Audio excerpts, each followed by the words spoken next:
Hello, students of class 12th. Welcome back to our chapter Change in Profit Sharing Ratio Among Existing Partners. और इस chapter पे ये है आज हमारा 7th वीडियो. ठीक है, तो अब तक 6 वीडियोस में हमने क्या क्या पढ़ लिया उस पर हम एक नज़र डालते हैं. Okay, topic number 1 that is sacrifice ratio. सबसे पहला टॉपिक जो हमने कवर करा वो है calculation of sacrifice ratio and gain ratio, old ratio, new ratio. ठीक है, तो हमने सबसे पहले रेशियोज़ को कैलकुलेट करना सीखा है. इसके लिए आपको अभी भी बहुत प्रैक्टिस की ज़रूरत लगेगी, क्योंकि न्यू रेशो क्या होगा, ओल्ड रेशो और ओल्ड रेशो तो गिवन होता है, नहीं गिवन होगा तो वो इक्वल रेशो होगा. उसके बाद सबसे इंपॉर्टेंट मेहनत होती है गेन रेशो और सैक्रिफाइस रेशो निकालने में. यहाँ पर आपका लैंग्वेज पे भी थोड़ा कमांड होना बहुत ही ज़रूरी है, क्योंकि अगर आप प्रॉपर तरीके से सेंटेंस को इंटरप्रेट कर पाओगे तो ही आप सही तरीके से गेन रेशो और सैक्रिफाइस रेशो निकाल पाओगे. ठीक है, फाइन. तो यहाँ पे जो हमारा सेकंड टॉपिक है वो है accounting for goodwill. Accounting for goodwill, इसके अंदर गेन रेशो और सैक्रिफाइस रेशो का बहुत ही इंपॉर्टेंट रोल होता है. ठीक है, तो ये थोड़ा सा ध्यान दीजिएगा आप. गेन रेशो, सैक्रिफाइस रेशो, इस पर आप थोड़ी ज़्यादा मेहनत कीजिएगा. मैंने अपने हर वीडियो के अंदर गेन रेशो और सैक्रिफाइस रेशो के एक शॉर्ट को आपके साथ शेयर करने की ज़रूर कोशिश करिए, और वो मैं आज भी आपके साथ करूँगा. थर्ड टॉपिक जो हमने कवर करा वो है हमारा accounting for investment fluctuation reserves. ठीक है, IFR, कि इन्वेस्टमेंट फ्लक्चुएशन रिजर्व को आप कैसे हैंडल करोगे. इन्वेस्टमेंट्स भी गिवन है, इन्वेस्टमेंट्स की बुक वैल्यू आपको बैलेंस शीट में गिवन है, उसकी मार्केट वैल्यू आपको एडजस्टमेंट में गिवन होगी, और बुक वैल्यू और मार्केट वैल्यू के बीच में यदि कुछ प्राइस में कमी आती है तो उस वैल्यू को हम कवर करते हैं IFR से, और एट लास्ट जो IFR बचता है उसको हम ट्रांसफ़र कर देते हैं पार्टनर्स कैपिटल अकाउंट में. किस रेशो में? ओल्ड रेशो में. एक इम्पॉर्टेंट चीज़ जो मैंने अपने प्रीवियस वीडियो में भी आपको बताई थी, क्या हो यदि पार्टनर्स IFR को राइट ऑफ करने की जगह रिटेन करना चाहें. ठीक है, तो जो इस टॉपिक के बारे में अच्छे से जानते हैं या जो मेरे प्रीवियस वीडियोस देख चुके हैं वो कनेक्ट कर पा रहे होंगे कि मैं यहाँ पर क्या बात कर रहा हूँ. रिटेनिंग द रिजर्व्स, ये IMP टॉपिक है और इसे हम आज दोबारा से कवर करेंगे. फाइन. एट लास्ट हमारा जो टॉपिक आ रहा है that is accounting for reserves and accumulated profits and losses. आज इस टॉपिक पे हम दोबारा से डिस्कशन करेंगे. हालांकि इसके अंदर हम वर्क्समैन कंपनसेशन रिजर्व, ठीक है, कुछ हद तक जनरल रिजर्व, और जैसे हमारा प्रीवियस पॉइंट है इन्वेस्टमेंट फ्लक्चुएशन रिजर्व, उसको तो हम कवर कर ही चुके हैं. ठीक है, यदि हमारे पास कोई एक्यूमुलेटेड प्रॉफिट एंड लॉस बचता है, यदि कोई डिफर्ड रेवेन्यू एक्सपेंसेस बचते हैं तो उसका ट्रीटमेंट कैसे करेंगे, इसका कुछ पार्ट आज हम डिस्कस करेंगे. और आज एक नया टॉपिक हम कवर करेंगे that is revaluation of assets and reassessment of liabilities. Yes, तो ये है आज के हमारा हाइलाइट्स. रेड कलर में जितने भी हैं ये सब हम पढ़ चुके हैं, और ये जो ब्लू कलर वाला है ये है आज का टोटल फ्रेश टॉपिक जिसको हम आज के अपनी वीडियो के अंदर कवर करने वाले हैं. ओके, अब अगली बहुत इंपॉर्टेंट बात, ध्यान देने वाली बात, ये जो स्क्रीन है आपके सामने, ठीक है, यहाँ पर old ratio, new ratio, sacrifice ratio, gain ratio, इन सभी का रिलेशनशिप आपको नज़र आ रहा होगा. शुरू से आखिर तक मैंने अपने सभी वीडियोस में इसी एग्जाम्पल को लिया है ताकि आगे भी आप कनेक्टिविटी कर सकें और आप समझ सकें कि हम कर क्या रहे हैं. राम, श्याम, मोहन 3 पार्टनर, इनका ओल्ड रेशो था 3:6, 2/6 एंड 1/6, और इनका न्यू रेशो, ये अपना पार्टनरशिप एग्रीमेंट चेंज कर रहे हैं और अपने न्यू रेशो को कर रहे हैं इक्वल, दैट इज़ 2/6, 2/6 एंड 2/6. ठीक है, मैंने ओल्ड रेशो में भी 6 पार्ट्स रखे हैं और न्यू रेशो के अंदर भी जानबूझकर 6 पार्ट्स रखे हैं ताकि मैथमेटिकली आपको कैलकुलेशन वाइज आपको ओरली बोर्ड के ऊपर समझ आ सके. हमने करा क्या, ओल्ड में से न्यू रेशो को कंपेयर करा. ओल्ड रेशो था 3 पार्ट्स राम के पास, अब वो रखता है सिर्फ 2 पार्ट्स, यानी 1 पार्ट उसने क्या कर दिया, छोड़ दिया, तो उसने सेक्रीफाइस कर दिया. पहले बिजनेस में जो भी कैपिटल थी, रिजर्व्स में जो कंट्रीब्यूशन था, प्रॉफिट्स में जो उसकी हिस्सेदारी थी, वो सब 3/6 की थी, यानी 50% की थी. ठीक है, अब क्योंकि उसने 1 पार्ट छोड़ दिया है, 1/6 पार्ट उसने सेक्रीफाइस कर दिया है, तो वो जो 1/6 पार्ट का जो उसने कैपिटल लगा रखा है वापस ले लेगा. 1/6 जो रिजर्व में लगा रखा है वो भी वापस ले लेगा, क्योंकि यदि वो 1/6 से बिजनेस से विड्रॉ कर रहा है तो जहाँ जहाँ भी उसने पैसा 1/6 में लगा के रखा था वो उस पैसे को वापस से ले लेगा. और यदि 1/6 की उसकी कोई लायबिलिटी बनती है तो ऑब्वियसली वो फर्म को चुकाएगा भी. राइट, ये एक चीज़ है. फिर सेकंड पार्टनर जो है हमारा श्याम, श्याम को यदि हम कंपेयर करें तो श्याम के रेशोज पहले भी 2/6 थे, अभी भी 2/6 है. वो तो रेशो चेंज होने पे उसको कोई इफेक्ट पड़ा ही नहीं. फाइनली इफेक्ट किस पे पड़ा, मोहन पे पड़ा. ठीक है, मोहन का ओल्ड रेशो था 1 और न्यू रेशो हो गया 2, यानी 1 रेशो उसने एक्सेस गेन कर लिया। तो एक बात हमेशा ध्यान रखिएगा, change in profit sharing ratio हो या एडमिशन हो या रिटायरमेंट हो, gain will always be equals to sacrifice, और you can say that sacrifice will always be equals to gain. तो यहाँ पर हमने जब ओल्ड में से न्यू रेशियो माइनस करा तो हमारा आंसर आया -1/6 और सॉरी +1/6, और हम पहले भी कह चुके हैं कि +1/6 stands for sacrifice, positive stands for sacrifice, और मोहन का आंसर आया -1/6 and minus stands for gain. ऐसा क्यों? कुछ डाउट है तो प्रीवियस वीडियो में आप जाएंगे और चेक करेंगे कि ऐसा क्यों हो रहा है। मैंने अपने प्रीवियस वीडियोस के लिंक्स इस वीडियो के नीचे में शेयर कर रहा हूँ, आप मेरी प्रीवियस वीडियोस को भी जाकर ध्यान से देख सकते हो। ठीक है, तो ये जो रेशियोज़ है, old ratio, new ratio, sacrifice gain ratio, ये हमारे लिए बहुत ही इंपॉर्टेंट है। फाइनली फॉर्मूला क्या बना? ठीक है, तो फॉर्मूला बनता है ये, that is old ratio minus new ratio. दो स्ट्रीम्स होगी आपके सामने, एक पॉजिटिव आंसर और एक नेगेटिव आंसर। यदि पॉजिटिव होता है तो दैट इज सेक्रीफाइस, यदि नेगेटिव होता है तो दैट इज गेन।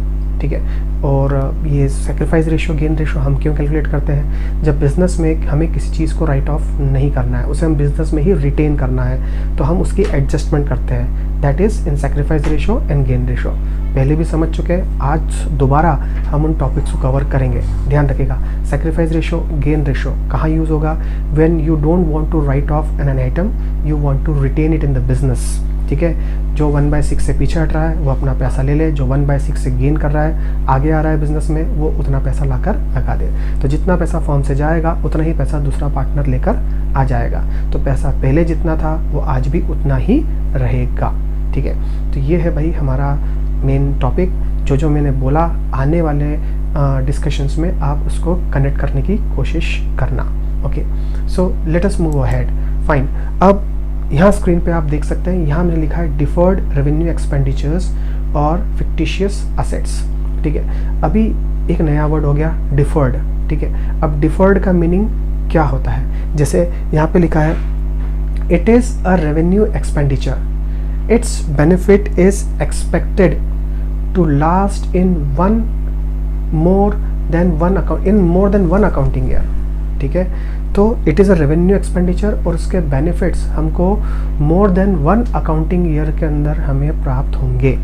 ठीक है, तो मान लीजिए आप बिजनेस के एस्टैब्लिशमेंट पे कोई खर्चा करते हो, कोई आप बहुत तो उससे क्या होगा, बहुत बड़ा एक्सपेंस आप करते हो, लेकिन उसके जो प्रॉफिट्स हैं या उसके जो मेरिट्स हैं, उसके जो फ़ायदे हैं, वो हमें एक अकाउंटिंग ईयर में नहीं मिलेंगे, वो हमें कुछ 2 साल, 4 साल, 10 साल, एक नंबर ऑफ अकाउंटिंग ईयर्स में उसके बेनिफिट्स हमको मिलेंगे। तो ऐसे एक्सपेंसेस को हम बोलते हैं डिफर्ड रेवेन्यू एक्सपेंडिचर्स। ठीक है, next point is that deferred revenue expenditure is written off over the period during which its benefit is likely to accrue. ठीक है, अगर आपको डिफर्ड रेवेन्यू एक्सपेंडिचर के बेनिफिट्स अगले 4 साल तक मिलेंगे या 4 साल में मिलेंगे, तो हर साल जितना बेनिफिट मिल रहा है उतना बेनिफिट आप क्या करते जाएंगे, राइट ऑफ करते जाएंगे। At last, the last point is at the time of change in profit sharing ratio, deferred revenue expenditure is written off among the partners in old ratio. ध्यान दीजिएगा, ठीक है, ये बहुत इंपॉर्टेंट है कि जो भी डिफर्ड रेवेन्यू एक्सपेंडिचर होंगे, जब भी प्रॉफिट शेयरिंग रेशियो में चेंजेस होंगे, तो इन डिफर्ड रेवेन्यू एक्सपेंडिचर्स को आपको राइट ऑफ करना पड़ेगा।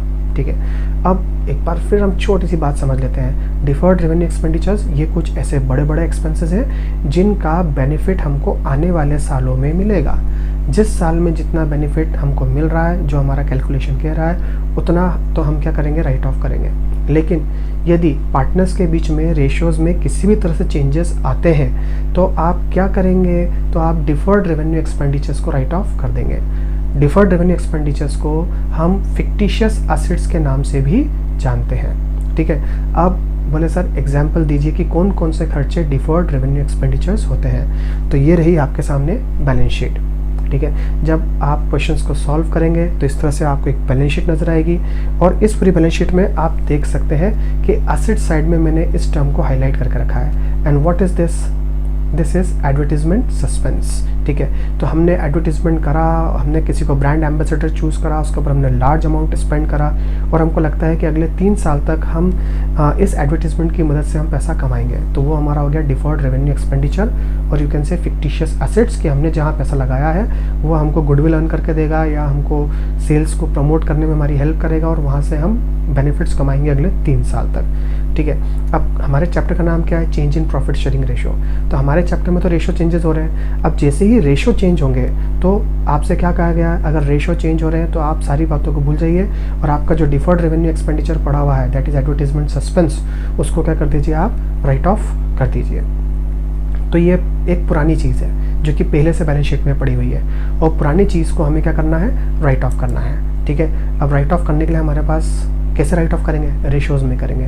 रेशो होंगे old ratio, new ratio, sacrifice ratio, gain ratio, 4 तरह के रेशोज हैं हमारे पास। तो हम किस रेशो में इसको राइट ऑफ करें? देखिए, एडवर्टीजमेंट एक्सपेंडिचर एक पुराना आइटम है जो कि पहले से बैलेंस शीट में पड़ा है, तो अगर ये पुरानी चीज़ है तो उसे हम पुराने रेशोज में ही राइट ऑफ कर देंगे, हम ओल्ड रेशोज में ही राइट ऑफ करेंगे, ठीक है। तो अब इसकी एंट्री कैसे बनेगी, ठीक है। तो देखिए, ये रही आपके सामने entry is Ram's capital account, Shyam's capital account, Mohan's capital account to advertisement suspense account, right. अब एक बेसिक सी हम कॉन्सेप्ट से बात कर लें। And what is capital? Capital is a liability, okay.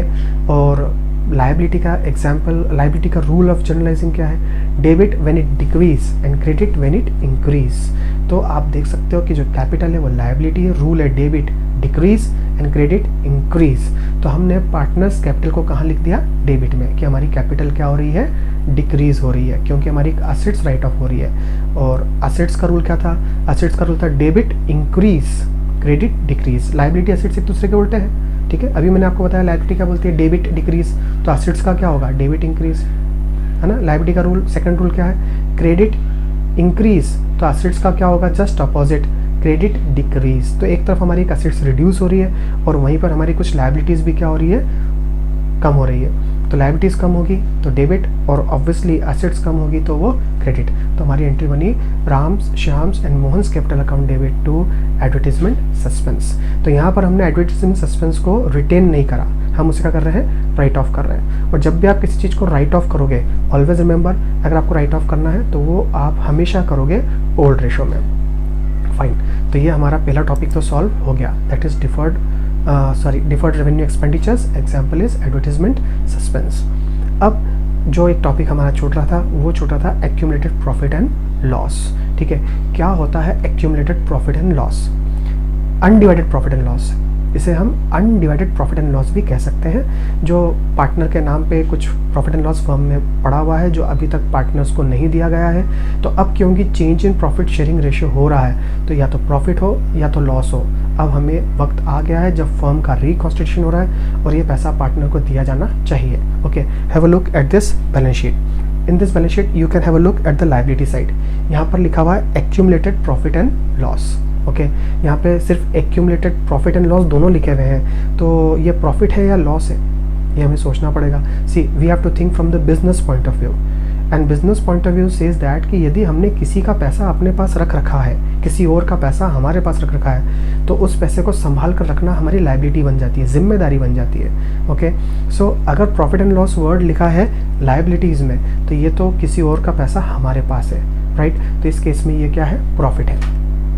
अगर यही प्रॉफिट एंड लॉस वर्ड लिखा होता असेट्स में तो इसका मतलब ये है कि ये वो प्रॉफिट एंड लॉस है जो हमको किसी से लेना है, बिकॉज असेट्स हमको पैसा देती है और लायबिलिटी की वजह से हम किसी और को पैसा देते हैं। Am I clear? So when accumulated profit and loss it is written in liability, तो ये प्रॉफिट है कि लॉस है? ये प्रॉफिट है, ये किसी और का पैसा है, हम फर्म है, हमारे पास है, और ये हमारे लिए क्या बन गई? लायबिलिटी। जब तक हम उसको दे नहीं देते ये बन गई हमारी जिम्मेदारी। रिमेंबर, तो जब भी प्रॉफिट एंड लॉस वर्ड लिखा है तो कंफ्यूज नहीं होना, ये प्रॉफिट है या लॉस है। एक सिंपल से लॉजिक को आप अप्लाई करने की कोशिश करना। जैसे अभी आप देख सकते हैं कि एक्यूमुलेटेड प्रॉफिट एंड लॉस लिखा है लायबिलिटीज़ में, ये accumulated profit and loss assets के अंदर भी लिखा हुआ हो सकता था, ठीक है। फिलहाल तो लायबिलिटीज़ में और ये हमारे लिए क्या है? प्रॉफिट। आई होप आपको समझ में आ रहा है। हमारी जिम्मेदारी है, ये हमारे लिए प्रॉफिट है और देखिए फर्म को क्या मिलता है, फर्म को कुछ भी नहीं मिलता है। फर्म केवल क्या करती है, सोसाइटी के अंदर एम्प्लॉयज़ के बीच में, एम्प्लॉयर के बीच में, सोसाइटी के बीच में, कस्टमर्स, गवर्नमेंट, नेचर, इन सब के बीच में एक सिस्टमेटिक, लॉजिकल और लीगल जो है बैलेंस बनाकर चलती है। फर्म को कुछ भी नहीं मिलता। यदि फर्म को कुछ प्रॉफिट मिलता भी है तो प्रॉफिट किसको दे देती है, वापस से प्रोप्राइटर को, जो उस फर्म में पैसा इन्वेस्ट करती है। कभी कभार कुछ फर्म अपने पास पैसा रिटेन भी कर लेती है, वो करती है for future growth and developments के लिए, ठीक है। लेकिन ग्रोथ एंड डेवलपमेंट के बाद भी यदि फर्म को ज़्यादा प्रॉफिट होता है तो फिर से वो प्रॉफिट किसको चला जाता है, प्रोप्राइटर्स को। तो हम कह सकते हैं कि फर्म जो होती है वो एक सेल्फलेस सर्विस करती है। And what type of account is firm, what type of account is firm, firm is you can से आर्टिफिशियल पर्सनल अकाउंट, ठीक है। ये बेजान होती है, इंसान नहीं होती है। ओके, हम थोड़ा सा टॉपिक से दूर चले गए। तो हम बात कर रहे थे एक्यूमुलेटेड प्रॉफिट एंड लॉस। अब यहाँ फर्म में एक्यूमुलेटेड प्रॉफिट एंड लॉस, इन्हें प्रॉफिट पड़ा हुआ है 6000। तो क्या करें हम इस 6000 का, भाई change in profit sharing ratio हो रहा है, फर्म का रिकॉन्स्टिट्यूशन हो रहा है, पुनर्जन्म हो रहा है। तो ये जो चीज़ें पड़ी इनको पहले तो बांट दो, उसके बाद फिर हम देखते हैं रिकॉन्स्टिट्यूशन में क्या करना है। तो ध्यान रखिएगा, रिकॉन्स्टिट्यूशन में सबसे पहले हमें इन तरह की चीज़ों को क्या करना है, राइट ऑफ करना है। तो कैसे करें राइट ऑफ, वही फिर से वही बात, ये सर पुरानी चीज़ है और पुरानी चीज़ को हम डिवाइड करेंगे पुराने रेशियोज़ में, ओल्ड रेशियोज़ में। So have a look at the journal entry. Okay, so this is our journal entry. Topic क्या चल रहा है हमारा, टॉपिक चल रहा है distribution of accumulated profits and our journal entry is this, that is profit and loss account debit to Ram's capital, to Shyam's capital and to Mohan's capital. Okay, अब वही बात फिर से मैं रिपीट करना चाहूँगा, तीनों कैपिटल का नाम क्रेडिट में क्यों आया। Capital is a liability, liability का rule debit decrease and credit increase. तो इस बार प्रॉफिट पार्टनर के अकाउंट में डाला जा रहा है, यानी पार्टनर की जेब भर रही है, पार्टनर को फायदा हो रहा है, उनका लायबिलिटी इंक्रीज हो रहा है, उनकी कैपिटल इंक्रीज हो रही है। इन कैपिटल इज लायबिलिटी, तो कैपिटल इंक्रीज हो रही है मतलब लायबिलिटी इंक्रीज हो रही है, तो लायबिलिटी इंक्रीज हो रही है तो क्रेडिट में। सो इन तीनों का नाम आएगा क्रेडिट में, और प्रॉफिट एंड लॉस वर्ड कहाँ आएगा, डेबिट में, ठीक है। डिवाइड करने का रेशो क्या रहेगा, वही सर पुराना आइटम है, पुरानी चीज़ है, तो ओल्ड रेशो में ही डिवाइड होगी। तो ओल्ड रेशो होता है 3:2:1, तो हमने इसे डिवाइड कर दिया 6000 into 3/6, 6000 into 2/6, 6000 into 1/6 and values you can see. So dear students, अब तक हमने दो बातें समझ ली। एक हमने समझ लिया deferred revenue expenditures, that is advertisement suspense, और अभी हमने टॉपिक समझा एक्यूमुलेटेड प्रॉफिट्स एंड लॉस, ठीक है। जो केस मैंने प्रॉफिट का समझाया, इसका जस्ट अपोजिट केस लॉस का हो जाएगा, और ये जो एंट्री आपके पास लिखी हुई है प्रॉफिट की, ये एंट्री भी क्या हो जाएगी, रिवर्स हो जाएगी। Ram's capital account debit, Shyam's capital account debit, Mohan's capital account debit to profit and loss. ध्यान रखिए, जब आप कैपिटल अकाउंट के अगेंस्ट एंट्री करते हो, आप करंट अकाउंट को भी लिख सकते हो। अब कब लिखना है कैपिटल और कब लिखना है करंट, इसको हम अपने आने वाले टॉपिक्स के अंदर कवर करेंगे, ठीक है। फिलहाल तो आप चीज़ों को जितना सिंपल हो सकता है उतना सिंपल रखिए और इतने पर ही आप फोकस कीजिए। Okay, now let us move ahead. अब हमारा टॉपिक क्या है, further treatment of accumulated profit and loss and reserves, ठीक है। ये बहुत इंपॉर्टेंट चीज़ है, इसको यहाँ आके बहुत ध्यान दीजिएगा आप। द पार्टनर्स में डिसाइड टू, पार्टनर्स डिसाइड करेंगे कि क्या करना है, एक्यूमुलेटेड प्रॉफिट एंड लॉस या जनरल रिजर्व, इन चीज़ों का हमें क्या करना है, ठीक है। क्या हम इसे बिजनेस से राइट ऑफ कर दें या हम इनको बिजनेस में रिटेन कर लें। तो इनके पास दो ऑप्शन होती है। Option number 1 that is right off against partners capital, यानी कि इसे पार्टनर्स कैपिटल में राइट ऑफ कर दो।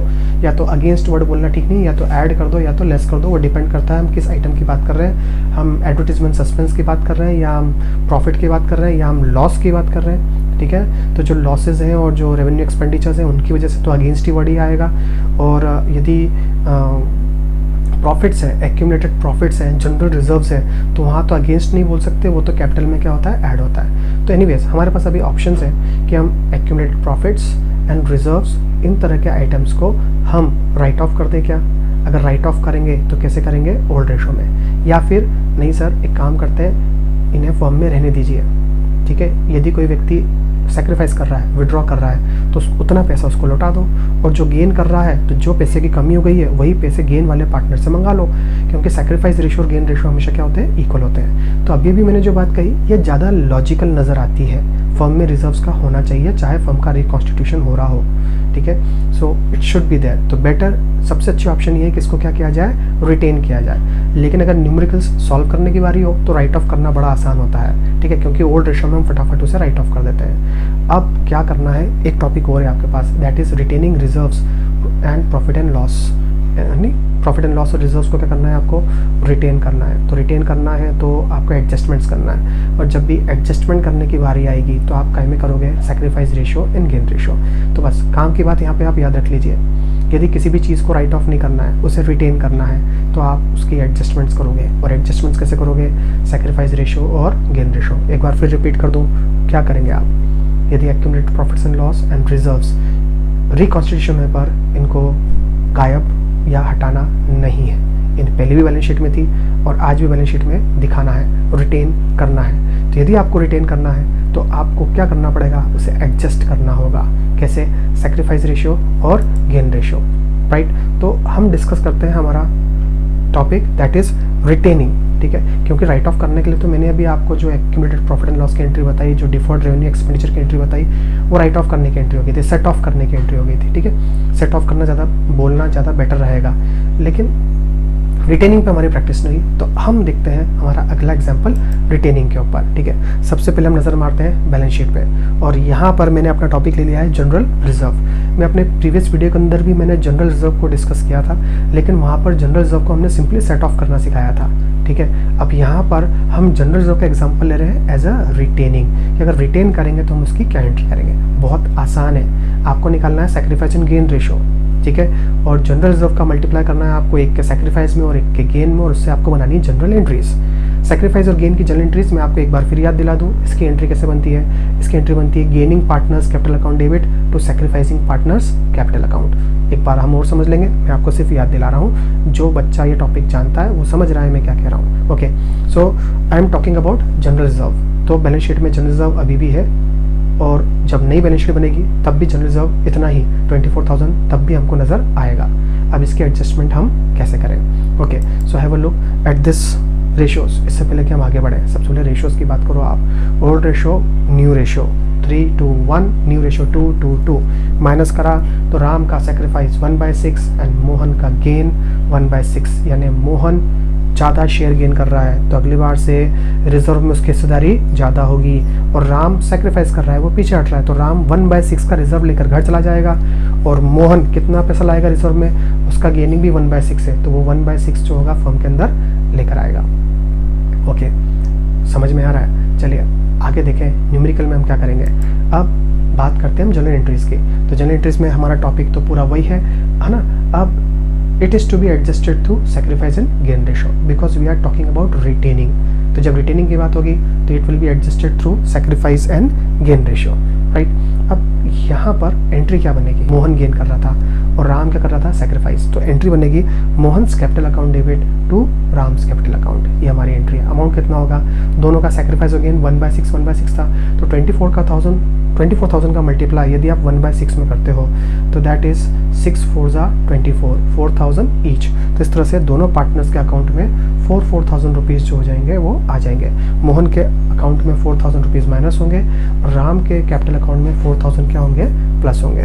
तो कैपिटल अकाउंट में एडजस्ट करने में नुकसान क्या हुआ कि मोहन की कैपिटल से वो पैसा माइनस हो गया और राम की कैपिटल में पैसा क्या हो गया, ऐड हो गया, ठीक है। जनरली इन एंट्रीज की इस तरह के ट्रांजैक्शंस की एंट्रीज हमको अगेंस्ट कैपिटल नहीं करना चाहिए, अगेंस्ट करंट कैपिटल हमें करना चाहिए। जब हम एडमिशन ऑफ पार्टनर शुरू करेंगे तब हम और डिटेल में इस टॉपिक को समझने की कोशिश करेंगे। चलिए फटाफट आगे बढ़ते हैं। अगला टॉपिक क्या था हमारा, write off against partners capital account या set off against partners capital account, ठीक है। मैं आपको समझा चुका था जनरल रिजर्व की एंट्री जो भी हमने देखी। एक बार हम अब एंट्री देख लेते हैं सेट ऑफ करने की। हमको एंट्री आती है, प्रीवियस वीडियो में बता चुका हूँ, एक बार दोबारा मैं बता रहा हूँ। Look at this, this is the entry. Okay, write off या डिस्ट्रीब्यूट, हमें डिस्ट्रीब्यूट कर देना रिजर्व्स को। तो general reserve account debit to Ram to Shyam to Mohan, और जब भी राइट ऑफ करेंगे तो कैसे करेंगे, ओल्ड रेशियोज में। तो मैंने अपने 24,000 को ओल्ड रेशियोज में तीनों पार्टनर्स के बीच में डिवाइड कर दिया, दैट इज 12,000, 8,000, 6,000, ठीक है। ज़्यादा डिस्कशन नहीं करेंगे, प्रीवियस वीडियो भी बन चुका है, अभी शायद आपको समझ में आ रहा होगा। अब फटाफट हम चलते हैं अपने अगले टॉपिक पर, ठीक है। हमारा अगला टॉपिक क्या है, देखिए सेक्रीफाइस एंड गेन रेशियो हमने कर लिया, अकाउंटिंग फॉर गुडविल हमने कर लिया, then account treatment of investment fluctuation reserve उसको भी हमने देख लिया। एट लास्ट आज मैं ये कह सकता हूँ कि accounting for reserves and accumulated profit and loss, इसको पूरी तरीके से हमने कवर कर लिया। अब हमारा नेक्स्ट टॉपिक शुरू होता है, that is revaluation of assets and liabilities. So my dear students, so far we have learned all the adjustments. क्या क्या चीज़ें हमें डील करनी थी इस चैप्टर के अंदर। अब हम अपने आने वाले वीडियो में समझेंगे रिवोल्यूशन अकाउंट को और हम शुरू करेंगे कुछ न्यूमेरिकल्स को सॉल्व करना। ओके, सो अब तक जो जो आपने पढ़ा उसकी प्रैक्टिस कीजिए। आज का वीडियो और प्रीवियस 6 वीडियोस को जाके देखिए and be prepared for our next video that will be on revolution account and solving the numericals of this chapter. See you.